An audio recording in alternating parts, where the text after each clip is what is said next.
El Señor esté con ustedes. Del Santo Evangelio según San Marcos. En aquel tiempo, Jesús salió de Genezaret y se fue a la región donde se encuentra Tiro. Entró en una casa, pues no quería que nadie se enterara de que estaba ahí, pero no pudo pasar inadvertido. Una mujer que tenía una niña poseída por un espíritu impuro se enteró enseguida, fue a buscarlo y se postró a sus pies. Cuando aquella mujer, una siria de Fenicia y pagana, le rogaba a Jesús que le sacara el demonio a su hija, él le respondió: «Deja que coman primero los hijos. No está bien quitarles el pan a los hijos para echárselo a los perritos». La mujer le replicó: «Sí, Señor, pero también es cierto que los perritos debajo de la mesa comen las migajas que tiran los niños». Entonces Jesús le contestó: «Anda, vete, por eso que has dicho, el demonio ha salido ya de tu hija». Al llegar a su casa, la mujer encontró a su hija recostada en la cama, y ya el demonio había salido de ella. Palabra del Señor. Gloria a ti, Señor Jesús. La primera lectura continúa poniendo de manifiesto las contradicciones que hay entre el pueblo elegido y su fidelidad a Dios. Y el mayor pecado, sin lugar a dudas, no solamente de aquellos tiempos, sino también del nuestro, no es ni siquiera los actos que cada uno podamos cometer, sino el pecado de la idolatría, el hacernos un Dios a nuestra medida, el pensar que Dios puede estar a nuestra disposición cuando nosotros querramos, como lo querramos y en el momento en que lo necesitemos, o bien recurrir a otros pseudodioses que van ocupando el lugar del verdadero Dios, del Dios revelado, del Dios del amor y del Dios de la misericordia. Este fue el gran pecado que clama justicia hasta el cielo del pueblo elegido, del pueblo de Israel, y también de muchos que nos decimos cristianos en la actualidad. Sin embargo, nuevamente Dios nos hace saber y nos hace entender que Él ha venido a ser un Dios cercano, un Dios amoroso, un Dios compasivo, un Dios misericordioso, y que el ser humano no tiene necesidad de buscarse otros dioses porque Él está siempre con nosotros. Precisamente el texto del Evangelio es el que viene a iluminar esta realidad. Con esta mujer extranjera, en tierra extranjera, es con quien se identifica la iglesia misionera y católica, en una palabra universal. Frente a este evangelio se descubre la catolicidad de la iglesia, que la catolicidad de la iglesia no es un hecho institucional, como estamos acostumbrados a pensar, sino que tiene que ver profundamente con su esencia, con su llamada, con su misión. En la actualidad, en el interior y en el seno de la iglesia, estamos viviendo unos momentos importantes de sinodalidad, donde tenemos que caminar todos juntos al encuentro del Señor, pero donde no podemos caminar solos, donde no caminamos solos, sino que caminamos tomados de la mano de Jesús. Él es el camino, Él es la verdad, Él es la vida.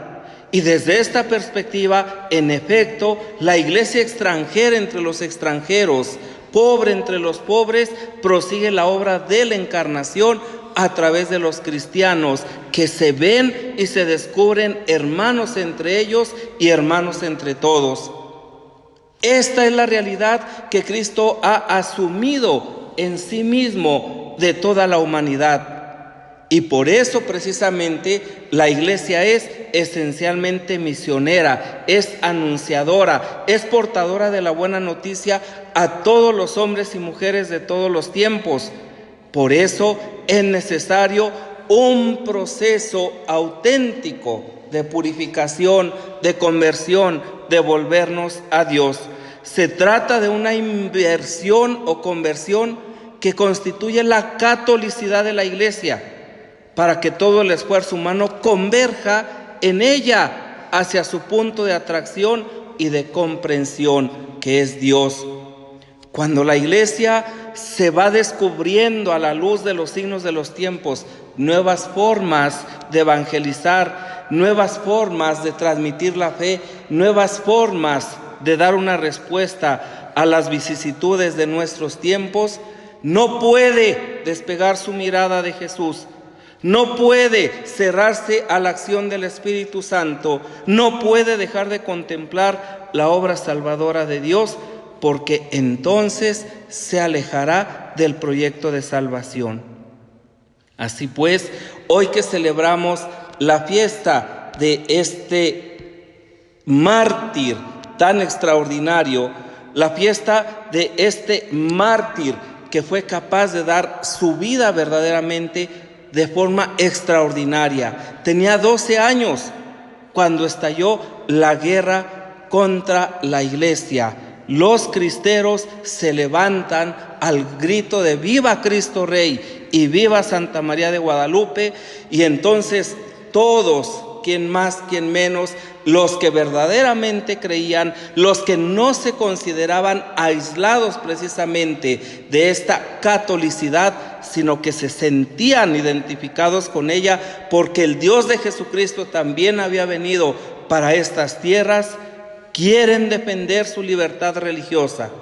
José se daba cuenta de esto. José Sánchez del Río se daba perfectamente cuenta de esta situación y la sufría en carne propia por lo que él había aprendido en la catequesis. Sabemos perfectamente que él, en medio de aquellas comunidades, ¿verdad?, de gente valiente, de gente que verdaderamente creía, quiso él precisamente enfilarse para defender la fe. Pero no era solo para defender la fe, era para defender al Dios de Jesucristo que se nos había manifestado. Y entonces la convicción con la que este niño, este adolescente actúa es extraordinaria. Mamá, nunca ha sido tan fácil ganarse el cielo como ahora. ¿Cuánta necesidad tenemos nosotros de esta convicción?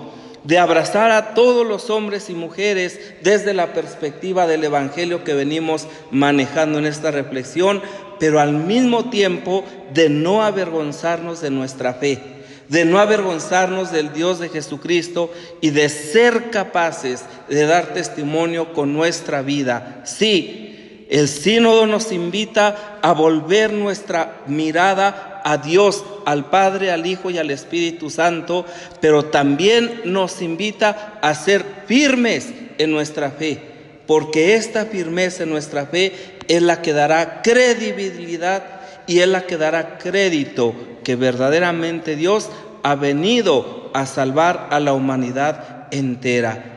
Pero una humanidad que no se puede salvar sola. Nadie se salva solo, dice el Papa Francisco, y todos necesitamos de los demás para salvarnos.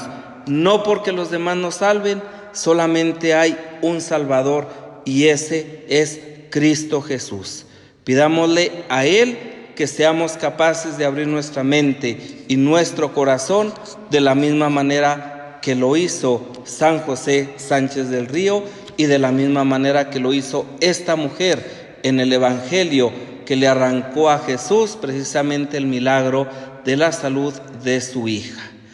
Que el Señor nos libre del pecado de la idolatría y centre nuestra mirada y nuestro corazón solamente en Él.